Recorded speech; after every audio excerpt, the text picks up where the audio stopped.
Okay, is this better? Much better. Okay. So thank you, Esther. Thank you, Donna, for all your work put into organizing this. To my fellow panelists, I think this is a really important discussion to be having, and thank you all for coming. This is an amazing turnout, so thank you. I want to start by establishing a basis without which I think BDS, Boycott, Divestment, and Sanctions, BDS doesn't make sense, which is that Israel is the powerful party in this situation. Israel's the occupier, and there can't be any moral equivalency between occupation and resistance. And the reason I start with this and that I think it's so important is that Israel often tries to shift this or reverse this, to shift the narrative, often successfully in the US media. And we've seen just one recent example when Israel drops commandos out of, highly trained, highly armed commandos out of helicopters onto a civilian humanitarian aid boat, kills 9 people, injures 50, and some of the soldiers are disarmed and beaten. Israel says, we were attacked. They tried to lynch us. This is Israel's narrative around it. So I think it's really important for us to challenge this and to keep in mind who is the occupier, who's the oppressor in the situation. And I think that that's what helps us to then understand BDS and other movements for Palestinian rights. Now, that being said, I want to talk about BDS and where it came from. So in July of 2004, the International Court of Justice made a decision that Israel's wall that they're building in the West Bank is illegal. 1 year after that, when the wall was still up, hadn't been taken down at all, so after ignoring that decision and countless other decisions and international laws, the Palestinian civil society said, you know what, the UN doesn't have very clear mechanisms of enforcement. The governments around the world are unwilling to hold Israel accountable. The Palestinian Authority is largely unable to deliver to its people. So this is a call from Palestinian civil society to global civil society to impose boycott, divestment, and sanctions against Israel until it meets 3 basic demands. And that forms the framework of the movement. So the 3 demands are, first of all, end of the occupation, end of military occupation of 1967. So that's West Bank, Gaza, East Jerusalem, Golan Heights. It's equal rights for Palestinian citizens of Israel, and it's the right of return for Palestinian refugees. So those are the 3 basic demands. Now, the call is significant for many reasons. It's a nonviolent Palestinian-led movement, and I think that's important for us to remember and for us to follow the lead of Palestinians if we're supporting self-determination. It's also unifying, because it takes these 3 groups of Palestinian people who are actually one group. They are Palestinian people, and they're saying, you know what? The manifestations of occupation, of oppression, affect us in different ways, but we're actually all the same, and we need to fight this together. And the call comes from all of them. And it's also rights-based rather than solution-based. So it's not about 1 state, 2 states, 10 states, no states, as some anarchists might advocate. It's not about that. It's about what are the rights of the people in the area who are living there. Now, I know that many people, and particularly Jewish people, feel a lot of fear around Palestinian demands for justice. We hear right of return and we think Palestinians want to throw us into the sea, or we need to go back where we came from, whether that be Europe, elsewhere in the Middle East, anywhere, right? But I think the question is, what do we do with this fear that people have? And I think too many people in the Jewish community turn inward, close themselves off, and really kind of drop all of their other values of human rights and caring for people in this, and say, we care only about the Jews now. And for me personally, I understand the need for safe space. I think it's really important for oppressed communities to have safe space, actually, in groups of friends, in events, in organizations, in all kinds of ways. And I personally haven't felt my Jewish identity very threatened in my life, other than actually a few times by other Jews and Israelis. But as a woman, as a queer person, I get this need for safe space.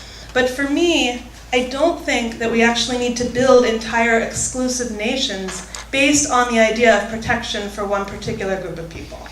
So I think it's important to actually work to make my community safe for all people.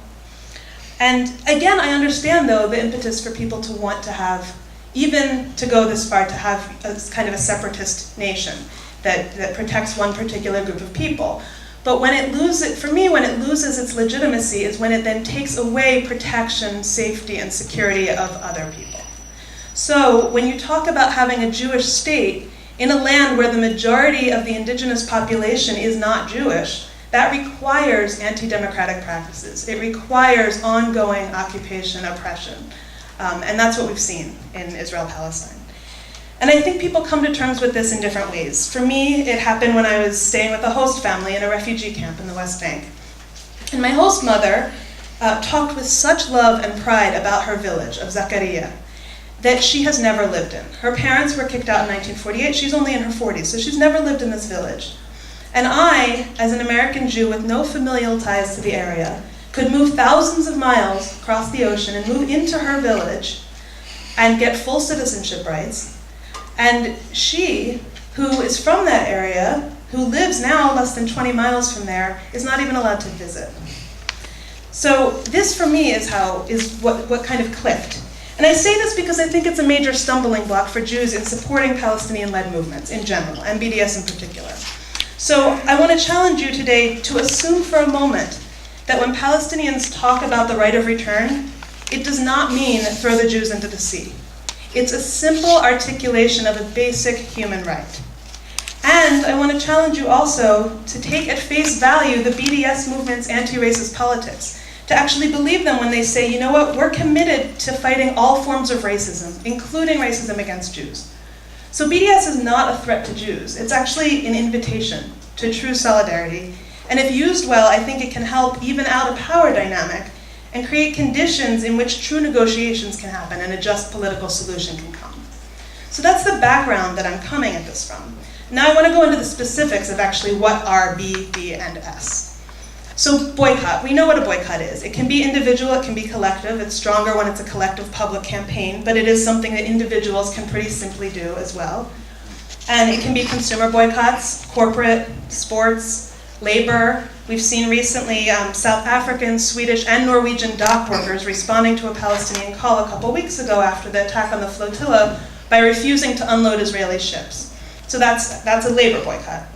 There's academic and cultural boycott, which I'll actually come back to at the end as well. Then divestment. Divestment's institutional.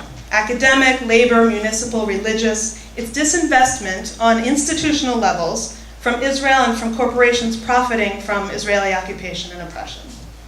Sanctions are government actions.